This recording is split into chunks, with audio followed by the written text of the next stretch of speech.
Organisational theories. Organisational theories इसका 5th part है, 5वां हिस्सा है, सांगठनिक सिद्धांत।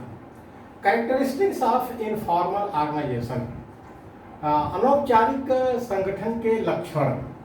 कैरेक्टरिस्टिक्स ऑफ इनफॉर्मल ऑर्गेनाइजेशन, अनौपचारिक संगठन के लक्षण। फर्स्ट है, इट टेक्स बर्थ ऑटोमेटिकली।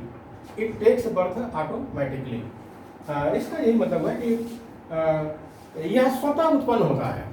जो अनौपचारिक संगठन होता है वह स्वतः उत्पन्न होता है, जबकि अनौपचारिक संगठन जो है स्वतः उत्पन्न होता है, जबकि फॉर्मल ऑर्गेनाइजेशन को सरकार बनाती है, उसको बनाती है। सेकंड है, it is a social organisation. It is social organisation to fulfil the personal needs. To fulfil the personal needs, यह व्यक्तिगत आवश्यकताओं के लिए बनाया गया सामाजिक ढांचा है। यह व्यक्तिगत आवश्यकताओं के लिए बनाया गया सामाजिक ढांचा है। मतलब ये सरकारी संगठन तो होता नहीं है। इनफॉर्मल जो ऑर्गेनाइजेशन होता है, अनौपचारिक जो संगठन होता है, इसको पब्लिक बनाती है। सामाजिक, सांस्कृतिक, धार्मिक, राजनीतिक आवश्यकताओं के लिए जो लोग संगठन बनाते हैं वो सब इनफॉर्मल कैटेगरी में आते हैं, यानी अनौपचारिक कैटेगरी में आते हैं। थर्ड है, it is developed on the basis of customs, personal relationships and habits of social groups and habits of social groups है। इसका मतलब यह हुआ कि यह रीति रिवाजों, पारस्परिक संबंधों तथा सामाजिक समूहों की आदतों से विकसित होता है। यह रीति रिवाजों, पारस्परिक संबंधों तथा सामाजिक समूहों की आदतों से विकसित होता है। ये जितने भी सामाजिक, सांस्कृतिक, धार्मिक, राजनीतिक संगठन हैं, ये दोस्ती यारी से बनते हैं। जो दोस्त यार होते हैं वही सब लोग मिल करके इसको बनाते हैं और दोस्ती यारियाँ बढ़ाते जाते हैं और लोग उस संगठन में आते जाते हैं। तो ये है इसका चौथा पॉइंट है, it emphasizes the importance of the role of human being. The role of human being. A person is not a spare of a machine. A person owns his her wishes, desires, dislikes and dislikes. चौथा point है इसका, यह संगठन में मनुष्य की प्रमुख भूमिका मानता है। यह संगठन में मनुष्य की प्रमुख भूमिका मानता है। मतलब जो अनौपचारिक संगठन होते हैं, इनफॉर्मल जो संगठन होते हैं, उसमें मनुष्य की बहुत बड़ी भूमिका होती है। कौन लोग हैं जो इस संगठन को बना रहे हैं। सामाजिक, सांस्कृतिक, धार्मिक, राजनीतिक संगठन में जो मनुष्य हैं, जो लोग संगठन बना रहे हैं मिलकर के, उनके चेहरे को लोग देखते हैं। उनका जैसा चेहरा होता है, जैसे उनकी प्रसिद्धि होती है, उसी तरह से लोग उनके साथ जुड़ते चले जाते हैं। और मनुष्य मशीन के पुर्जे की तरह जड़ नहीं मानता।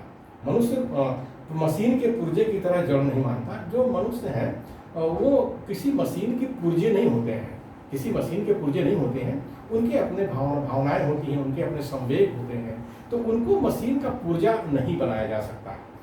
उनकी अपनी इच्छाएं, आकांक्षाएं, पसंदगियां तथा नापसंदगियां होती हैं।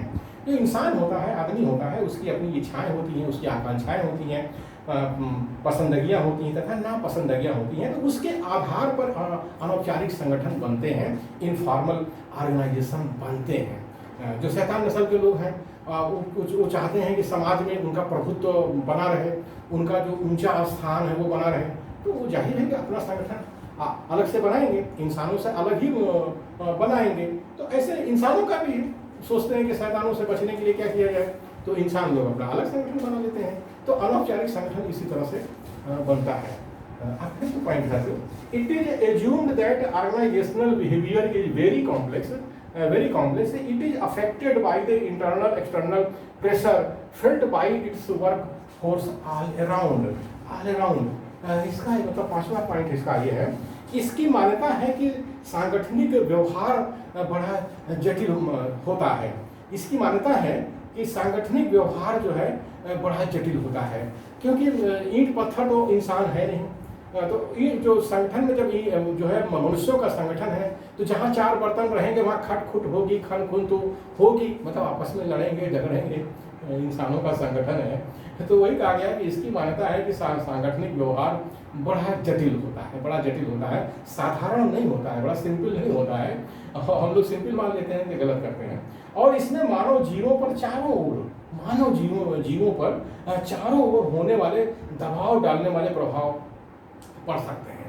चारों ओर, मनुष्य के चारों ओर जो इंटरनल एक्सटर्नल जो प्रेशर है, आंतरिक भाव है, जो दबाव है, उसका असर इंसान पर होता है और फिर वो दबाव जो है संगठन पर आता है। तो इसीलिए जो ये संगठन होते हैं, अनौपचारिक संगठन होते हैं, सामाजिक, सांस्कृतिक, धार्मिक और राजनीतिक संगठन, ये इसमें लोग लड़ झगड़ करके इसको जल्दी तोड़ फोड़ देते हैं, कई गुटों में बांट देते हैं, लाखों संगठन बन जाते हैं। आप देखो, बहुजन के नाम पे लाखों संगठन हो गए, मूल्यवासी के नाम पे लाखों संगठन हो गए, ऐसे रिपब्लिकन के नाम पर, इसी तरह से बहुजन के नाम पर तमाम इस तरह से संगठन बन जाते हैं, क्योंकि लोग लड़ झगड़ करके टूट फूट जाते हैं। कारण उसका यही है। छठवां है, therefore to analyze and solve the organizational problems, the knowledge of multidimensional human nature is very much necessary. छठवां पॉइंट है, अतः संगठन की समस्याओं का विश्लेषण करने तथा उनका समाधान करने हेतु मनुष्य की बहुमुखी प्रकृति को समझना अति महत्वपूर्ण है। मनुष्य की बहुमुखी प्रकृति को समझना अति महत्वपूर्ण है। मतलब जो अनौपचारिक संगठन है, जो इनफॉर्मल संगठन है, जो सामाजिक, सांस्कृतिक, धार्मिक, राजनीतिक संगठन है, इसमें मनुष्य की बहुमुखी प्रकृति को समझना अति महत्वपूर्ण है। कितना बड़ा महत्व है मनोविज्ञान का इस तरह के संगठनों में। साइकोलॉजी का बड़ा महत्व है कि मनुष्य के जो व्यवहार है उसको साइकोलॉजी के ढंग से समझना चाहिए, और साइकोलॉजी में इसका अध्ययन किया भी जाता है। सातवां है, in a social life informal organisation is a basic need and its existence is very much essential. सातवां पॉइंट है, सामाजिक जीवन में अनौपचारिक संगठन आधारभूत पक्ष है और उनका होना निश्चित है। जहाँ पर समाज है, सामाजिक जीवन है, सामाजिक कार्य चल रहा है, वहाँ पर इनफॉर्मल संगठन बनेंगे ही, अनौपचारिक संगठन बनेंगे ही। ये इसका आधारभूत पक्ष है, और उसका होना निश्चित है। ये सभी जो संगठन शास्त्री हैं इस बात को मानते हैं।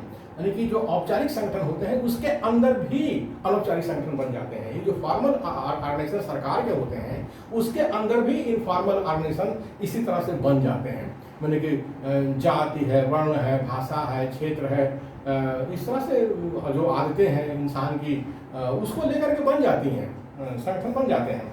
आठवां पॉइंट है, informal organisation is such essentiality that management can not ignore it and it is risk taking. आठवां पॉइंट है, अनौपचारिक संगठन एक ऐसी आवश्यकता है जिसकी उपेक्षा प्रबंधन केवल अपनी जोखिम पर ही कर सकता है। यानी जो फॉर्मल ऑर्गेनाइजेशन के जो मैनेजर होते हैं उसमें जो इनफॉर्मल संगठन बन जाते हैं, लोगों के अपने बन जाते हैं। कोई क्लब बना लेता है, कोई कुछ भी बना लेता है, कोई जात के नाम पर, भाषा के नाम पर, क्षेत्र के नाम पर, तो छोटे मोटे संगठन लोग अंदर बना लेते हैं फॉर्मल के अंदर। तो जो मैनेजमेंट होता है वो उसकी उपेक्षा नहीं करता है, बल्कि उसको यूटिलाइज करने की कोशिश करता है। और जो मैनेजमेंट के लोग, जो प्रबंधन जो है इसको उपेक्षा की दृष्टि से देखता है, वो समझ लीजिए जोखिम ले रहा है, वो अपने लिए जोखिम ले रहा है। तो ये इस तरह से मूल्यवासी बहुजनों का भी जो हमारे 7000 जातियों का संगठन है वो उनको जानना चाहिए कि ये जो हमारा जो सामाजिक, सांस्कृतिक, धार्मिक, राजनीतिक संगठन है ये किस कैटेगरी में आता है। तो इस तरह के सारे संगठन जो होते हैं, सामाजिक, सांस्कृतिक, धार्मिक, राजनीतिक संगठन, ये इनफॉर्मल कैटेगरी में आते हैं, यानी अनौपचारिक संगठन ये माने जाते हैं। तो उसमें उसकी जो कैरेक्टरिस्टिक है, उसका जो लक्षण है, जो संगठन करता है, उनको ध्यान में रखना चाहिए। हमारे लोग ध्यान में रखते नहीं है, इस वजह से जो संगठन जो होता है उसको मैनेज नहीं कर पाते और संगठन में लोग लड़ झगड़ करके तोड़ फोड़ देते हैं, उसको तोड़ फोड़ देते हैं।